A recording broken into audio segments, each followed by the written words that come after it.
love your content, Jacie, and I just love how you make it fun with cooking. And I'm looking at your website right now, and it's so creative. Lots of really fun recipes on there. Oh, well, thank you so much. Yeah, no, and you just make it look so beautiful.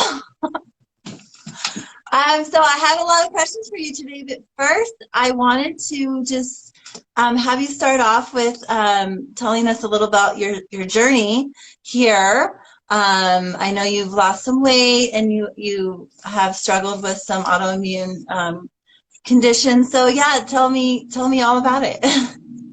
Yeah, so I mean, going way back, my childhood was very standard American diet. And then when I was in high school, I kind of simultaneously started to be a vegetarian and developed eating disorders. After high school, I resolved the eating disorders and stopped being a vegetarian. Those things kind of happened at the same time. I don't think it's coincidence. No. And then after that, I always kind of like tried whatever diet was popular. Like I tried paleo, if it fits your macros, low fat. And then eventually I had a coworker say she was going to try keto, and I looked into it and I was like, oh my God, she's going to kill herself. So I like went on PubMed trying to prove to her that eating such a high fat diet was going to be detrimental to her health. And I was so surprised to find that I was wrong. So I did all this research into keto, found that it lowered inflammation, and I had always had kind of chronic joint pain, which we're going to circle back to that when I get to the autoimmune issues. But I always thought it was from scoliosis. I had lower back and hip pain. And then keto kind of eliminated a lot of that pain for me. I was on and off keto for a long time. I found the whole macro aspect really difficult for me because if I was over carbs by even a little amount, I was like, well, I'm out of ketosis. I might as well eat whatever anyways. And so I just found it really difficult to adhere to. And then eventually I heard about carnivore from the Sean Baker, Joe Rogan podcast. And I thought that carnivore would be an easy way to restart keto because I wouldn't have to do so much meal prep. It wouldn't be so overwhelming. And I found that carnivore for me was a night and day difference. I had benefits from keto, but carnivore was life-changing. The joint pain that had been reduced with keto was eliminated with carnivore. And then I had suffered with OCD since I was a kid. And carnivore really diminished that for me. I now consider myself cured of OCD. I don't think anyone else talks about mental illness in that way, but I don't experience the negative constant voice in my head telling me to do crazy things that I couldn't really stop myself from doing. So I really do consider that cured. And then you were mentioning my autoimmune issues. Very recently, I was diagnosed with spondylarthritis. It's an autoimmune condition where your body attacks generally your joints. My manifestation is I have uveitis, which is inflammation of the eye. I have GI issues, plantar fasciitis, and then enthesis, which is inflammation of the tendons and ligaments. I personally believe the early signs of that is lower back and hip pain, and I truly believe that carnivore has held this at bay for me. I did get an antibody test, and it turns out I did have a virus, though I was never symptomatic. So I think that was actually the trigger for the autoimmune issues that I'm experiencing now. And then in terms of like how I'm taking care of that moving forward, I'm just really concentrating on kind of keto macros for my carnivore diet and making sure I'm getting enough fat and enough rest and trying not to stress myself out too much. And slowly I'm getting better. So my GI issues are completely resolved. My uveitis is, I would say, like 98% resolved. I still have flares occasionally. And then the enthesis is, we're still working on the enthesis, but it's much better than it was. Wow, that is something incredible to come from. And then all those autoimmune conditions that you mentioned, yeah. Do you know exactly what you think would trigger those? Yeah, so some people get, it's kind of like you're predisposed and then there's a trigger. So I have HLA-B27. It's a gene that predisposes me to spondylarthritis. And then it can be an environmental trigger. It can be like a stress trigger. For me, it was likely a viral trigger. And there's only a couple things that can trigger it, and I only tested positive for one. I don't know if you want me to say the C word on your live. Oh, it's fine. I've had it twice, so yeah. Yeah. So I can't prove it at all, but COVID is the only antibodies I tested positive for that are known viral triggers for the spondylarthritis that I have. Oh, okay. Oh my gosh, that makes so much sense.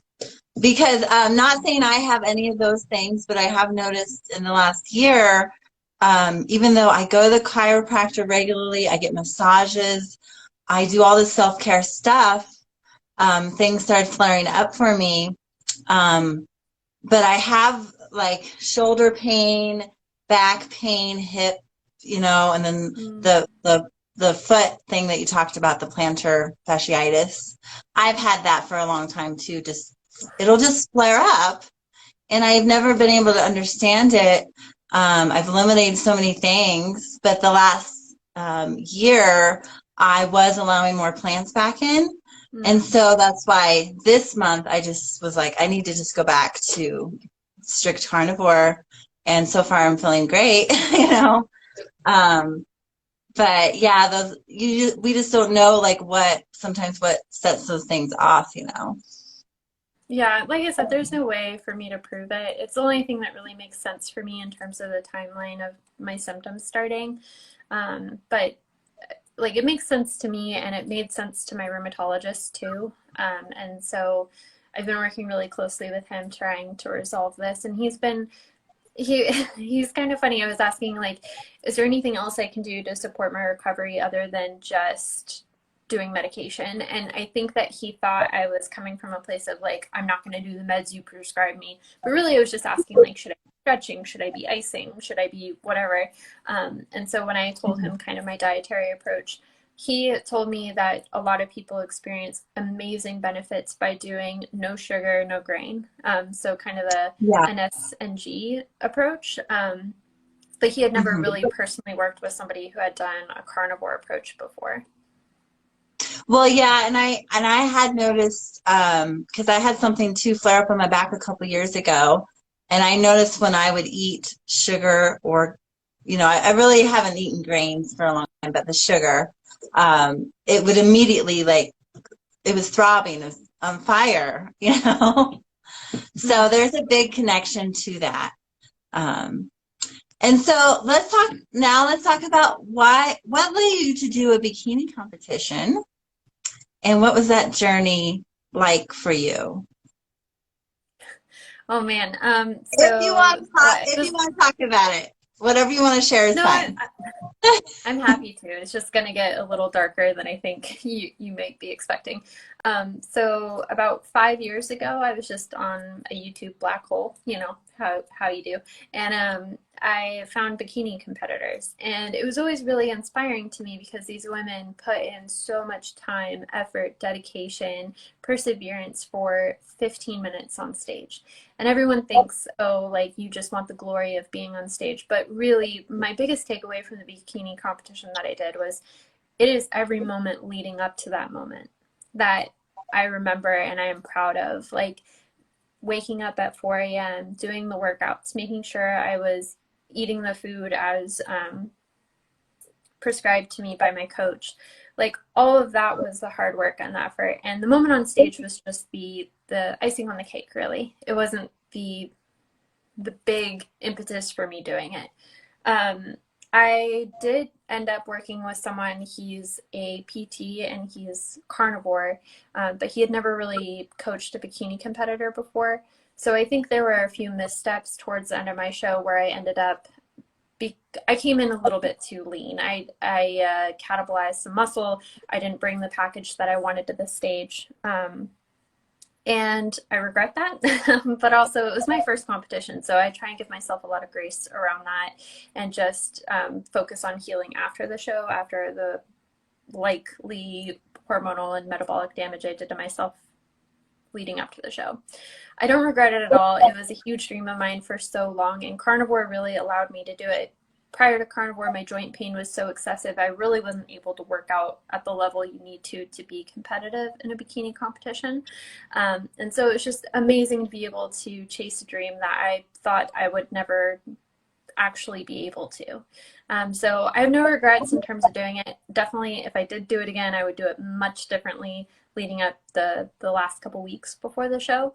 But overall, it was an amazing experience. And this always surprises people, but the best part of the show is backstage. All of the women there are so supportive and amazing. It's like you're competing with a team almost. I think because all of the work, all of the competition happens before the actual bikini competition. All of the gym workouts, all of the posing practice, all of that happens before. So really that time on stage and that time backstage is just that celebration of this amazing feat that you have all kind of accomplished together. Yes, and that's what I've had friends that have done bikini competitions. A few years ago, I kind of wanted to go in that direction, but you know, I thought about my health at the time, and I just think it would make it worse for me.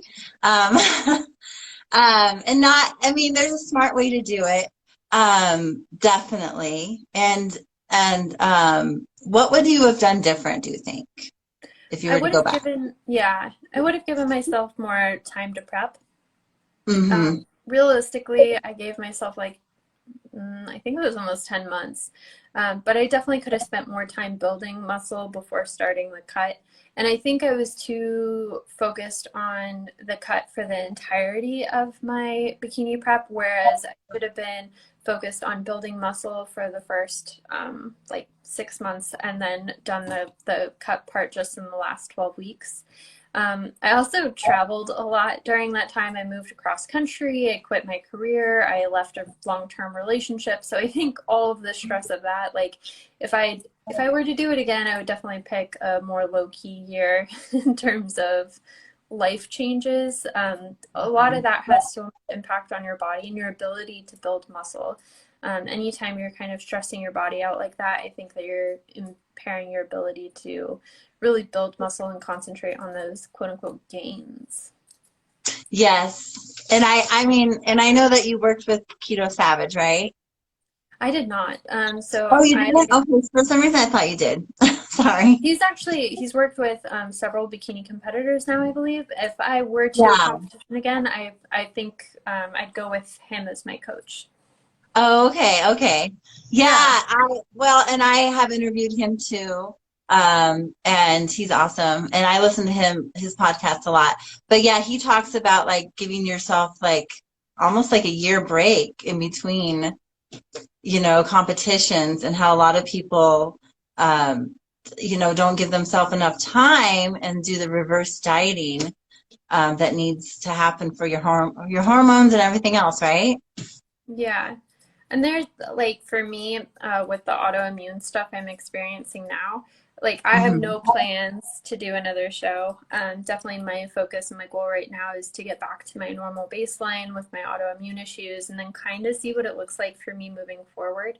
I think I'll always have this in the background, but I don't know that I'll experience a flare like this ever again, or at least I hope not to. Yeah. And how long has this flare been going on for you? Since October, so almost Oh, wow. I guess 3 months now, yeah. Wow, that's crazy. It And is. how are you dealing with that? Like, what are you able to do like from day to day? Well, it's really improved from how it started. So I lost a lot of vision in my right eye. It was very dim and blurry. And that is almost, like I said, I think it's like 99% of the way there. I do have one floater left. It's just like white blood cells trapped in my eye. So it kind of feels like I live in a lava lamp because it's just like this all the time. Oh, so weird. And then for the big thing is the enthesis that's preventing me from being super mobile. I do have a cane for when it's super bad. That's how much it's impacted my mobility, but it's so much better now than it was even 2 months ago. I was having trouble getting out of bed in the morning. Sometimes I would have to crawl because I couldn't actually stand. Like first thing in the morning is when it's the worst. But now I'm moving very Well, I am looking forward to getting back to the gym. I'm planning on doing my first lifting session in months on Saturday. Oh, wow, that's awesome. And how are you going to move back into that? What's your first step? Like, how are you going to ease back into that? I definitely think it's going to come from a place of being like very gentle with myself. For Hmm. me, exercise used to be a punishment, right? Like I ate too much, so I need to go for a run, or like I'm not confident in my body, so I need to fix it in some way. And now for me, exercise is much more like a celebration of what my body can do. And Yeah. I think that mindset flip has really helped me to move more gently and proceed more gently. So I'm planning on going to the gym and like having no plan and doing all of my favorite things that feel good to me. And I think that's a really Mhm. great way for anyone to start an exercise routine is just like do the things you love. And then once you have a routine and you start getting more specific goals, then you can kind of dial it in. Yes, I completely agree. That's kind of been my approach over the last year. It's just kind of like I've just been doing yoga and not a lot of weightlifting here and there, but um, I'm still going through a little adaptation with with just doing 100% carnivore now. And Yeah. it's weird because I didn't realize, like, I was just doing some plants, and I didn't realize that there was going to even be another adaptation. It's so weird, how that works. Yeah, Um, I think people like you just gotta stick through it. I mean, you know that there's benefits on the other side of this, but it's so hard to convince people like it's worth it, I promise. oh yeah, and just like the brain boost, the brain benefits, your mind thinks clearer, and things just, they start to feel better. So, and I know that I've been through a lot of tough elimination diets, so. And when one more question about, the bikini competition. When Yeah. you got out of that, how did you do a reverse diet? Did you have a cheat meal? Like what did that look like for you? I did a cheap meal. It totally wasn't worth it. It was chocolate chip cookie dough ice cream, which was always my favorite pre-carnivore. Like I loved that ice cream. But it just, Hmm. I think we build it up in our minds, and then the actual Yeah. experience doesn't meet that expectation. And that's definitely, that was my experience with it. And then I just found, probably because I was under eating so much, my body was just craving fat. Hmm. So I wasn't paying attention to macros at all. And I would say my appetite had kind of down regulated because I was eating so little that I didn't really feel the need to quote unquote reverse diet just because I was struggling to meet my calories every day. It wasn't like I know some people after competition they just binge and binge and binge, but for me it was like Hmm. actually difficult to eat enough food every day. So that was really my focus, was making sure I was getting enough and enough fat, and I think that really helped to repair my metabolism and my hormones. I didn't get a ton of time with that because then I started experiencing the GI issues from this autoimmune flare. And for Hmm. whatever reason, the only thing I was able to eat for the longest time was some sort of pork sausage. So like breakfast sausage, brats. That was it. That was all my body was able to digest. It was bizarre. Oh, wow. Yeah, but yeah, you're listening to your body, and that's really important through all of this. So, and I want to ask you about your culinary skills. Did you go to like any formal training, or is this just all experimentation? Because everything you make looks so lovely. Thank you. I definitely don't have any sort of formal training. I was very lucky as a kid. My grandma and my mom would always help, like, let me help them make dinner. So that's where a lot of my technical skills come from. I also, like, as a kid, obsessively watched Food Network. Like, my parents Yeah. could put on cartoons or Food Network, and I was all about Food Network. I was like, who is SpongeBob? I don't care. Give me Guy Fieri. I am there. Yeah. So I always joke that I have a PhD in Food Network because I've watched so much of it. Yeah. It would be like the equivalent hours. But yeah, no formal training. And I definitely, it is experimentation for me and just figuring out what works and how I can recreate kind of standard American diet foods as a carnivore option. And what is would you say one of your most successful recipes that you have that people love or always sharing? Oh, slutty eggs. Oh, yes, Um, yes. I regret Forget naming about them that. this, but it's a French soft scramble. And the person who introduced it to me said that it was like the eggs that are used at the egg slut restaurant. And so Oh, that's where the name came from. But oh my oh, I gosh, always wondered. Yes. they're delicious though. It's like the butter is emulsified in the eggs, so every bite is just butter. It's basically like you expand the butterness in the eggs. It's so good. Yeah. No, I just made some the other day, and sometimes I'll overcook them, and it's like not really slutty eggs anymore. But um, I they almost taste cheesy to me too, have Yeah, a cheesy and texture. it's so dependent on the eggs you use too. Like I always try to get pasture raised eggs. I'm not super into like grass-fed finished beef. To me, it tastes grassy, but I will always spend the extra amount to get pasture raised eggs because it makes all the difference to me.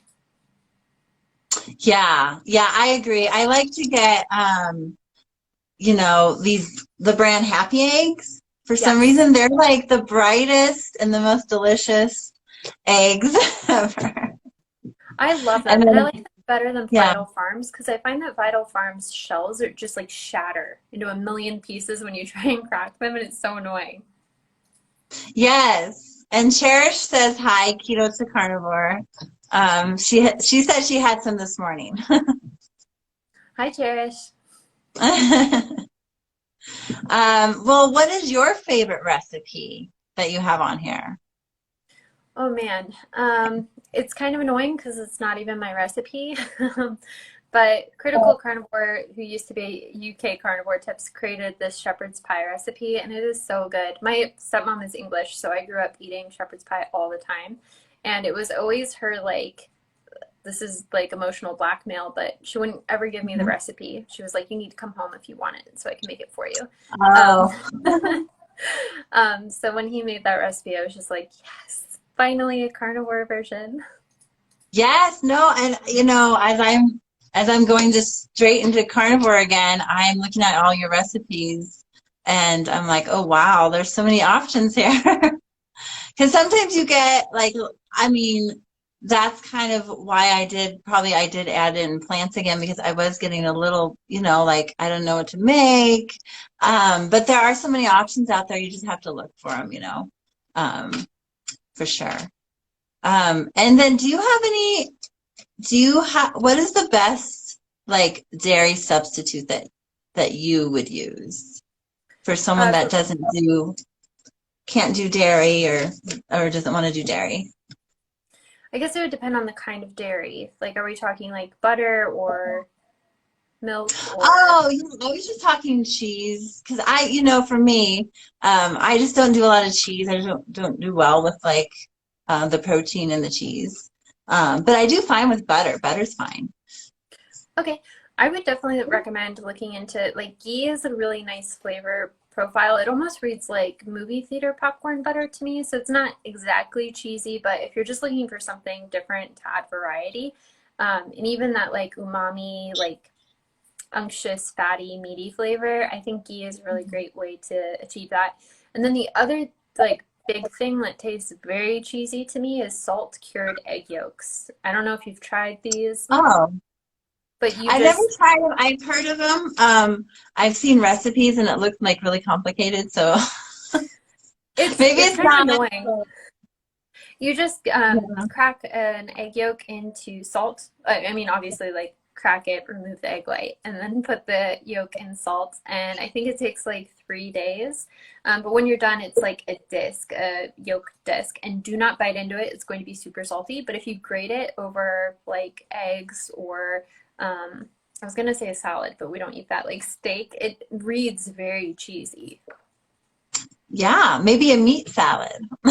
Yeah, meat salad for sure. I think that I've seen Lily post about a meat salad before, Yeah, and I'm sure she that has. might be my next venture to try those. And do you coach people, or do you have a community of your own? Yes, to both. So I currently coach with Rivero, so you just have to go to their website and look through their coaches to book with Oh, me. okay. Yeah. And then the community that we started is called Meat Fam, MEATFAM on Facebook. It's completely free. We do 2 calls a week, one on Thursday nights at 8 Eastern time. Yeah, Eastern time. Sorry, I changed time zones a lot, so I just have to stop myself and think. And then we have another call Sunday mornings at 10 a.m. Eastern time. Anyone is welcome to join. You don't have to be carnivore, and you don't have to show your face. So if you just want to sit and listen, you're more than welcome to. And then just because we have such an amazing mix of people, whether they be carnivore veterans or newbies or just carnivore curious people, it's a really great place to ask questions and ask about other people's experiences. We only have 2 rules in the group. It's don't be mean to people and no dogma.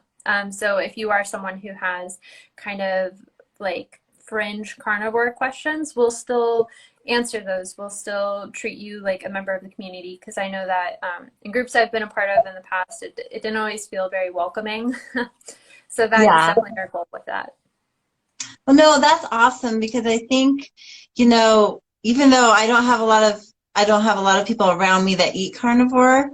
It's funny, my husband will just tell people, oh, she just eats meat, you know.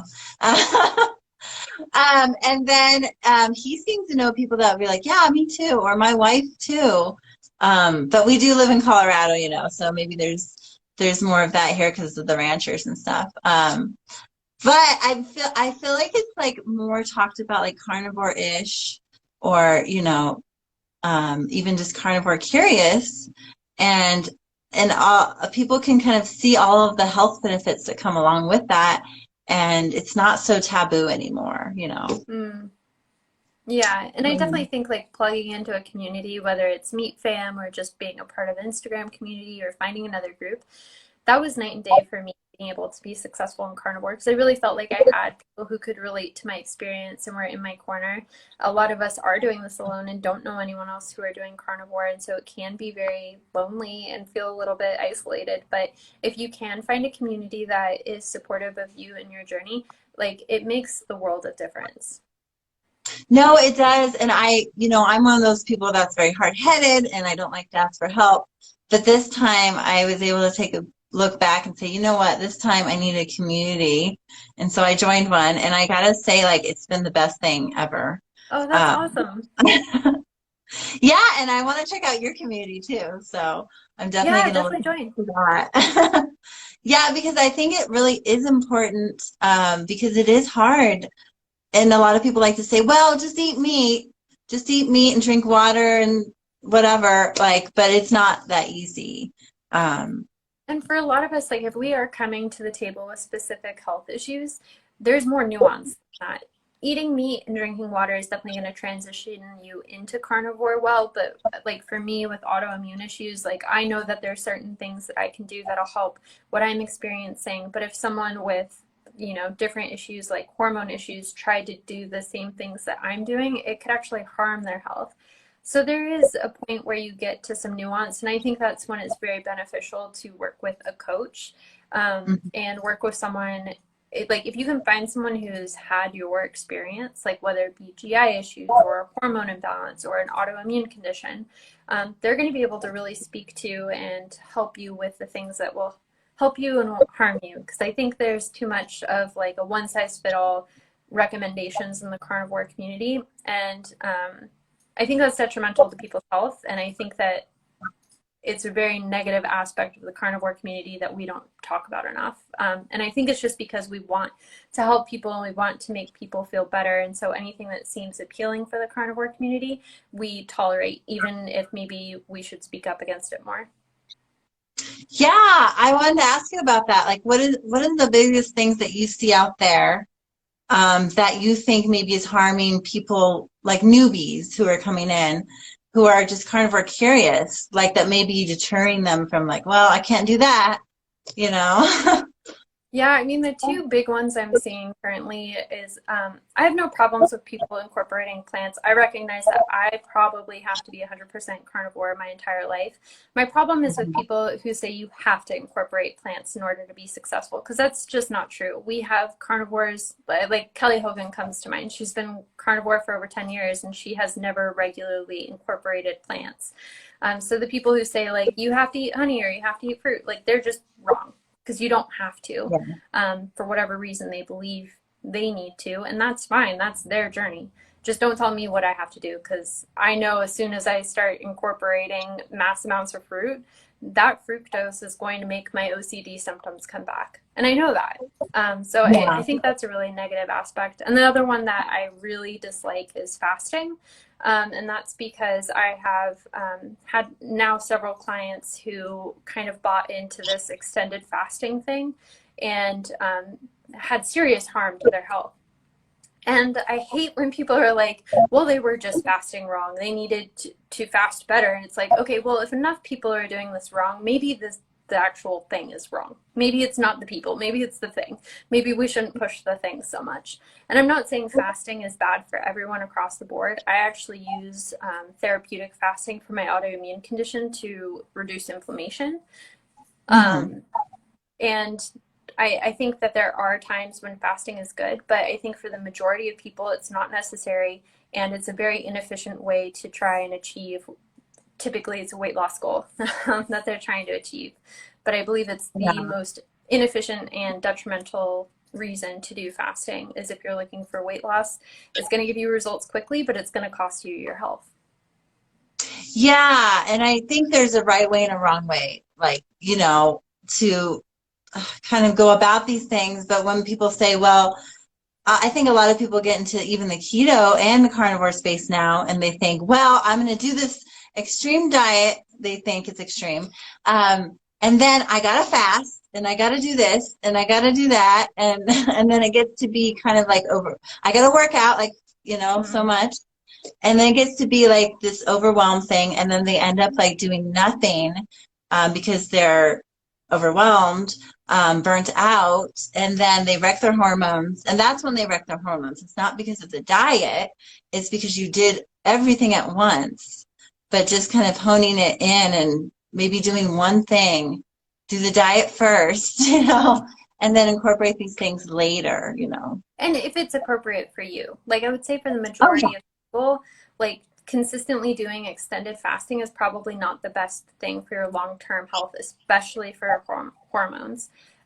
So I just think that there's too much of these like broad statements in carnivore and even like keto, paleo communities, where it's more of like, well, there's not this one size fits all approach, and you should consider your health history and your goals when making these decisions. Yes, I agree. Because, I think I went into it in the beginning too. I was keto before, and then I just said, well, I'm going to do this. I did a 7-day fast. And then after that, I was going to just jump into carnivore. And I said, well, this is perfect. I can just fast and just eat 1 meal a day. But I couldn't do it for very long, and I wasn't feeling great. So, but you got to find what works for you, Maybe 2 meals a day work for you. Maybe 3 meals a day work for you. But you have to kind of tinker with it and see what's the best for you in your life, right? Yeah, and I definitely think like we need to stop pushing certain things as the gold standard. Like just because you can do long fasts or because you can do OMAD or whatever, that doesn't mean it's like the best approach to carnivore. I would say the best approach to carnivore is the approach to carnivore that works for you as an individual and what's for you long term, because that's what's going to give you long lasting benefits rather than this race to zero where you're trying to do all the things to get the fastest results possible. It's like you have a lifetime to live healthily. Yeah. So why not use that lifetime to be the healthiest and happiest you can be rather than kind of putting yourself through this misery at the cost ultimately of your health? No, I agree with that wholeheartedly. Yeah, because I've been there. I've been like, really skinny when I was very sick, not absorbing nutrients, just eating salads every day, and I don't want to ever be like that again. I feel the healthiest I've ever felt, going back now to just a simple, like, I think it's simple, you know, it really is. I think people just make it complicated. Yeah, and even like my recipes, like I fully recognize that they are way more complicated than most carnivore meals. Like day to day, I am eating eggs and bacon for breakfast, maybe burger patties for lunch, and then a steak for dinner. Like very simple things. Yeah. I think it's fun to have variety sometimes, but carnivore can be as easy as you want it to be.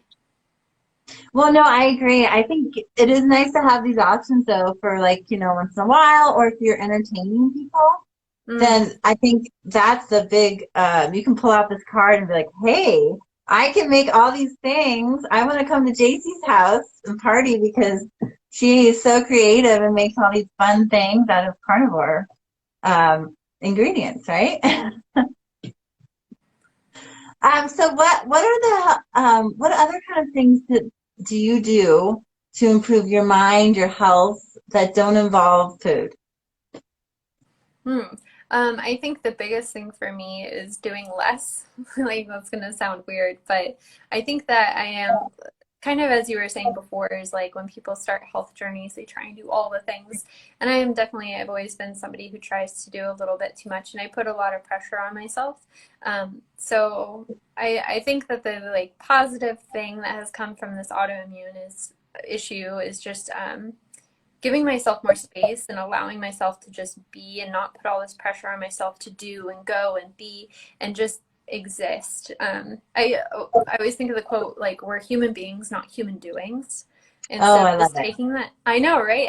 Just taking that Yeah. time to be and sit in myself and like really kind of realign and get to know myself again has been night and day for me. I don't incorporate like a lot of, quote unquote biohacks. I try and get sunlight when I can. I really enjoy Epsom salt baths. Like they're just Oh, relaxing and nice. And I try and, drink to thirst. But like really it's all about balance, not overwhelming myself with trying to do too much. that is amazing advice. I love it. I love it. And in closing, what would you like? What's the big message you want to tell people, or share with people before we end?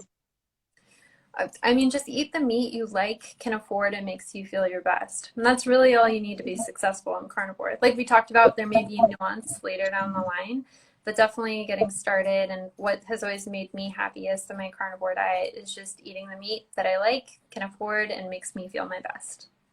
That is beautiful. I love it. And where can people find you? I know you have a website. And of course you're Lady Carnivory. You're the lady here. Yeah, kind of a funny story. Very early on my like Instagram foray, someone bought me a title, so I'm actually a lady now. Oh, oh, I didn't I know know. that. It's very odd. But yeah, I'm most active on Instagram at Lady Carnivory. I have all of my recipes. Well, most of my recipes are on my website, ladycarnivory.com. I do have a Patreon if you want more recipes, but I mean, you've seen there's plenty of recipes on the website to get you started. Yes. And then YouTube channel is Lady Carnivory, and the Facebook group is Meat Fam. Oh, okay. I'm going to definitely write that down and look that up. Everyone should join your meat fam. We have a lot Okay, of well, fun over there. yes. No, I'm really having fun because I had, a couple years ago when I started carnivore, I joined all the carnivore groups and stuff, but I quickly just left because there was just a lot of negativity in there. And I think sometimes, I think people are trying to help in a way, but it could really just deter people. They're not going to want to hang out and share their struggles and stuff if they just have people kind of putting them down all the time.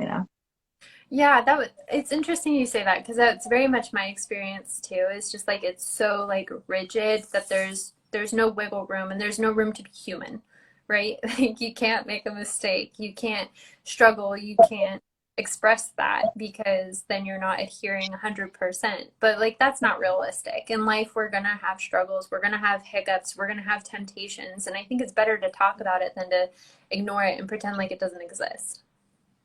Yes, I agree. We all come to this for different reasons, and sometimes we we leave, we come back, and that's kind of been my experience, is to go back and forth between like keto and carnivore, but then you realize what you need as a person. And then, you know, just being supported is like the biggest thing that can help you. So, Absolutely. well, I really enjoyed talking to you today, Jacie. And I love everything you do, and you have a great message and a great heart. And I thank you so much. Well, thank you so much for having me on. I really appreciate it. You were just a spark of joy. Like every Oh, time thank your you. face pops up on my feed, I'm just like, ah, she's a ray of sunshine. Oh, thank you so much. Well, I am feeling very happy these days, just eating meat again. And I just want to share it with the world, and I want everyone to heal too and find the best way to do that. So let's just spread the message. You do good work. Thank you so much. You too. And I will be putting this on my podcast, and I have a YouTube channel too. It's called Rock and Rosa Wellness. So I'll be putting that on there too. So plenty of places for us to put our interview here. So Awesome. yeah, so I will see you next time. Bye, JC. All right, bye. Thank you. Bye.